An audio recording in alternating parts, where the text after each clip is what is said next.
అందరికీ నమస్కారం.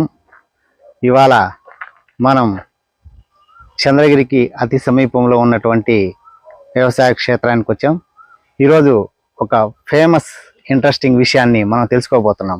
అదేంటంటే భీమవరం రిచ్ వాటం కోళ్ళు గురించి ఇవాళ ఈ వ్యవసాయ క్షేత్రంలో ఉన్నాయని తెలుసుకొని రావడం జరిగింది. లింగుట్ల గారు దాదాపు 15 సంవత్సరాలుగా ఒక ఎన్ఆర్ఐ డాక్టర్ గారు లండన్లో అనేక సేవలు అందించి మాతృభూమి మీద మమకారంతో ఇక్కడికి వచ్చి ఈ సేంద్రియ వ్యవసాయ క్షేత్రాన్ని నిర్వహిస్తున్నారు.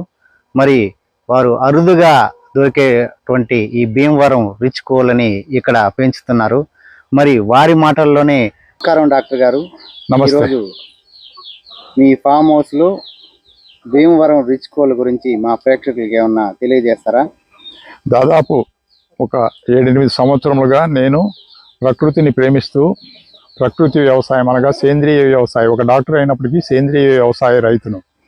ఈ మా అమ్మా నాన్నల పేరుతో ఉన్న ఈ వ్యవసాయ కళాక్షేత్రంలో మొట్టమొదటగా ఒక 5-6 సంవత్సరముల క్రిందట నాటుకోడి గుడ్లు దొరకని దాని వలన నాటుకోళ్ల పెంపకం చేయడం జరిగింది. తర్వాత ఎందుకు మంచి జాతులను ఉత్పత్తి చేయకూడదని నేను అన్ని రకాలు తెలుసుకొని, మీరు చూస్తే మాచర్ల, పల్నాడు పౌరుషము ఇవన్నీ పుణికిపుచ్చుకున్న భీమవరం జాతి కోళ్ళు ఎంతో ప్రాశస్త్యం చెందినవి. దాంట్లో ఈ రిచ్ వాటం కోళ్ళు అనేటివి మీరు చూస్తే అవి చూడండి ఎద విరుచుకొని పందెం పుంజులు కూడా ఎంతటి గొప్పవంటే చెప్తారు.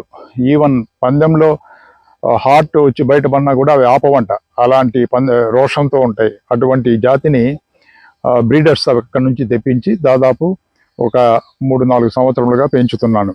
వాటికి రెగ్యులర్గా డీవార్మింగ్ చేస్తూ వెటర్నరీ డాక్టర్ల సలహాలతో వాటికి వ్యాక్సినేషన్ ఇస్తూ కాపాడుకుంటూ, అదేవిధంగా ధాన్యం మొక్కజొన్న మిషన్ కాడించి జొన్నలు, రాగులు, సద్దలు వీటి అన్నిటిని మిక్స్ చేసి డ్రింకర్స్, ఫీడర్స్ పెట్టి, అవే కాకుండా కుంపట్లు అవన్నీ పెట్టి మార్నింగ్ ఒకసారి మా పని వాళ్ళు వాటికి అన్ని ధాన్యం వేసి డ్రింకర్స్ పెడితే అవన్నీ తిని తాగి ఈ కళాక్షేత్రంలో దాదాపు 5 ఎకరాల్లో ఫ్రీగా మంచి వాతావరణంలో తిరుగుతూ ఆరోగ్యకరమైన ఫుడ్ తింటూ పురుగు పుట్ర తింటూ పెరుగుతున్నాయి.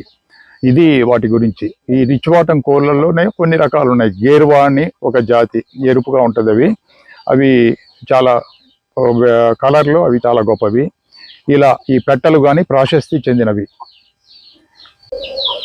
మీరు చూస్తే ఇప్పుడు నేను పట్టుకున్నాను, ఇది దాదాపు ఒక 11 months to 1 year పుంజు. ఇది గేర్వా, భీమవరం రిచ్ వాటం పుంజే, కానీ ఈ కలర్ చూస్తే ఇది గేర్వా. గేర్వా అంటే ఈ కలర్ పుంజులు చాలా దొరకవు. నేను మొట్టమొదట ఇటువంటి గేర్వా పుంజునే ఒక పెట్టను బ్రీడర్స్ తీసుకున్నప్పుడు నాకు తెలిసిందేమంటే 4 ఊర్లు వెతికితే ఒక 5-6 కోళ్ళు ఊరికి మాత్రమే ఉంటాయి ఇటువంటివని. వీటికి మంచి డిమాండ్ ఉంది.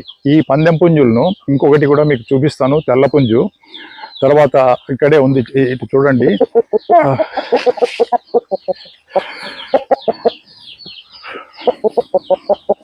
ఇవి చాలా చాలా మీరు చూసారంటే ఇవి ఎత్తు 22 నుంచి 24 ఇంచులు ఉంటాయి. తర్వాత బరువు వచ్చి 3-3.5-4 కిలోల వరకు తూగుతాయి. ఈ పందెం పుంజులు 22 ఇంచులు, 23 ఇంచులు, 24 ఇంచులు. ఇవి చాలా పౌరుషంతో కూడుకున్నవి. వీటికి డైలీ ఒక ఎగ్ కూడా ఇవ్వడం జరుగుతుంది పందెం పుంజులకు. వీటిని పందాలకు తీసుకెళ్లే వాళ్ళు ఇంకా కొంచెం ఈత కొట్టించడము, ట్రైనింగ్ ఇవ్వడము ఇలా చేస్తూ ఉంటారు. ఇవి బ్రీడర్స్గా పెట్టుకున్నాను నేను. ఈ భీమవరం జాతి చాలా అరుదైన జాతి. వీటిని కాపాడుకొని అందరూ జంతు ప్రేమికులుగా వీటిని పెంచుకొని ఉత్పత్తి చేసుకోవాల్సిన అవసరం ఉన్నది. ఇవి ఖర్చు కూడా ఇవి చాలా ధర పలుకుతాయి యాక్చువల్గా ఈ పందెం పుంజులు.